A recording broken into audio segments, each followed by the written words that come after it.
Important figures in American Nazism. Our first important figure is Mildred Elizabeth Gillars, aka Access Sally. Mildred Gillars was an American broadcaster who was employed by the Nazi Germany to disseminate Axis propaganda during World War II. Once captured after the war in Berlin, Mildred was the first woman to be convicted of treason against the United States. She was born on November 29, 1900, and died on June 25, 1988. Our next figure is Charles E. Coughlin. Charles Coughlin was born on October 25, 1891. Coughlin became a Catholic priest in 1916. In 1930, Charles went on his first broadcast stating economic problems. Coughlin once went on a broadcast and started attacking Jews and said Kristallnacht was justified retaliation for Jews' persecutions of Christians.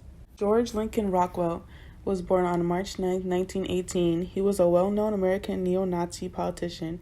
Rockwell was discharged from the Navy because of his political views. He was a founder of the American Nazi Party, and he was shot and killed doing his laundry in 1967. Our next one is Harold Covington. He was born on September 14, 1953. Harold Covington was a founder of a white separatist group. In 1971, Covington joined the National Socialist White People's Party. He was deported from Rhodesia, which is known as Zimbabwe now, after sending threats to a Jewish congregation in 1976. He died on July 21, 2018. Next is Rocky Joe Suhara. Suhara is an American neo-Nazi who is still currently serving as the chairman of the American Nazi Party. Rocky ran unsuccessfully for public office on several occasions. Suhara's organization has a connection to the American Nazi Party founded by George Lincoln Rockwell. Our next one is Matthias Coel. Coel was an American Marine, neo-Nazi politician, and a writer. Coel joined the National Renaissance Party in 1960. Coel took Rockwell's place as a commander of the National Socialist White People's Party. Our last one is Savitri Devi. Devi was a French-born fascist. She was a spy who served the Axis powers by committing acts of espionage against Allied forces in India. In the next few slides, I'll be showing historical events that show American Nazism before World War II and also that continued after World War II. It's important to realize that neo-Nazis didn't die after the war. They're still around in America today. On February 20th, 1939, New York's Madison Square was lit up for a pro-American rally.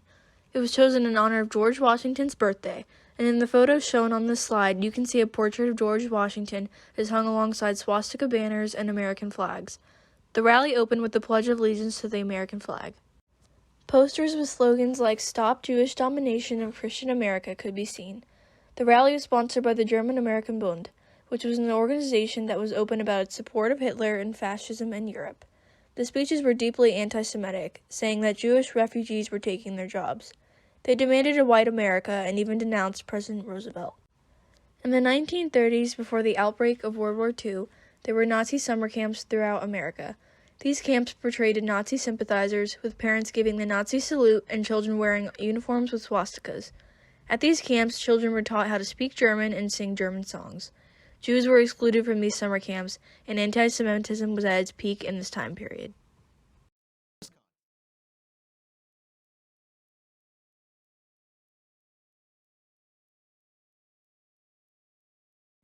Listening to the radio was a popular pastime during World War II, and Nazi propaganda wasn't broadcasted to just American soldiers, but to citizens of America as well. There were many famous broadcasters like William Joyce or his radio personality Lord Haw Haw. He was an American-born fascist who used pro-Hitler rants and chastised Jews. After the war, he was eventually caught and hanged for aiding the enemy. In May 1939, 935 German Jews were headed for Cuba and then the United States on a ship called the St. Louis.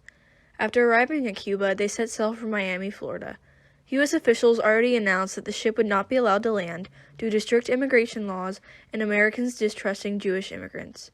The boat was eventually sent back, and the refugees were divided up and sent to European countries. 254 passengers on the St. Louis ended up dying in the Holocaust.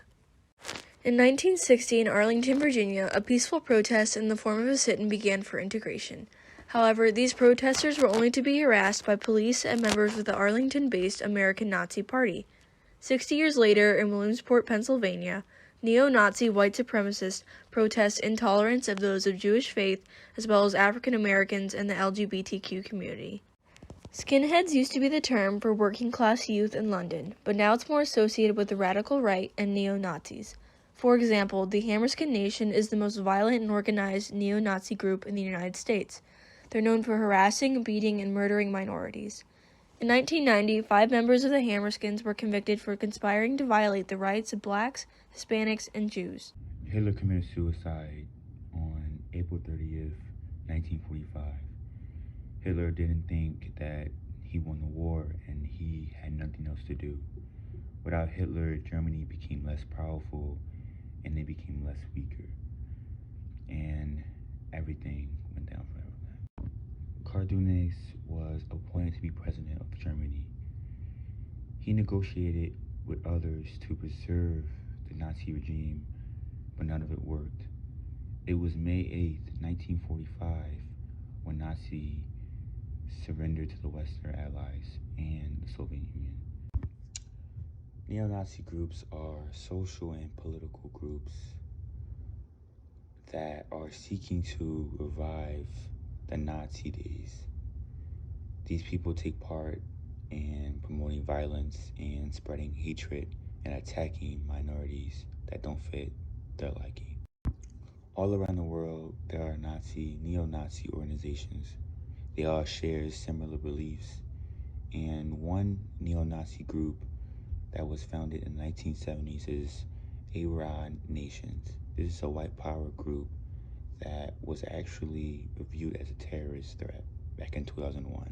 William Pierce is one of the known Nazi leaders, and he was born in Atlanta into a high-class family. He went to college, got a bachelor's degree in physics, and he quit his job to join a Nazi party in 1966.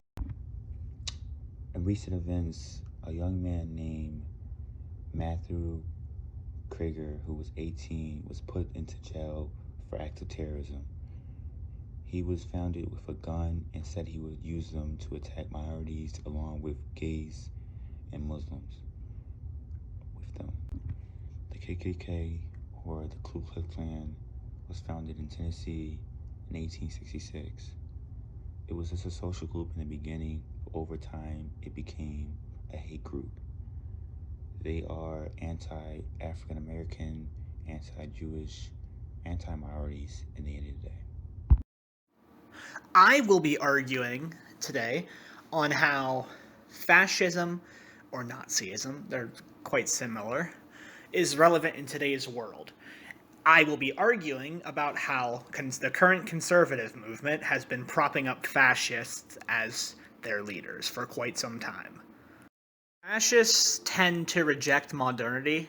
This is relevant as the whole point of conservatism, as Americans know it, is to reject the progression of our society as it's too woke. Of course, what the traditional life looks like varies from person to person. In a fascist movement, the leader is often shown as godlike. This is relevant today as leaders in far-right movements are often depicted as glorious god kings, who will do anything to save us from the riffraff. To disagree is treason. In conservative circles, it was and still is considered treason to admit that the current election was not stolen. To the conservative, fascist, if you are a traitor, you deserve what happens. The fascists will use scapegoats as a rally cry. For the conservatives, this ranges from evil Democrats to more racially charged things. If you question the logic too much, you will find that this is simply based on hate, like any other fascist movement. The fascist rhetoric is full of contradictions. This is due to the idea that if you are confused, you won't question things, as fascist movements work best when participants are ignorant. Fascism is in essence far-right populism, and as populism grows in America, it's only natural that we see fascism pop up in areas. Fascists will employ newspeak as a way of hiding their true intentions. This is what's known as a dog whistle. Some examples are fake news, law and order, and parentheses. The parentheses indicate that someone is Jewish. In conclusion, fascism or Nazism is an ideology based on contradictions, bigotry, and solely on aesthetics. While not dominant in American society, that does not mean that it is completely gone. Quite the contrary, as it's starting to make a strong comeback.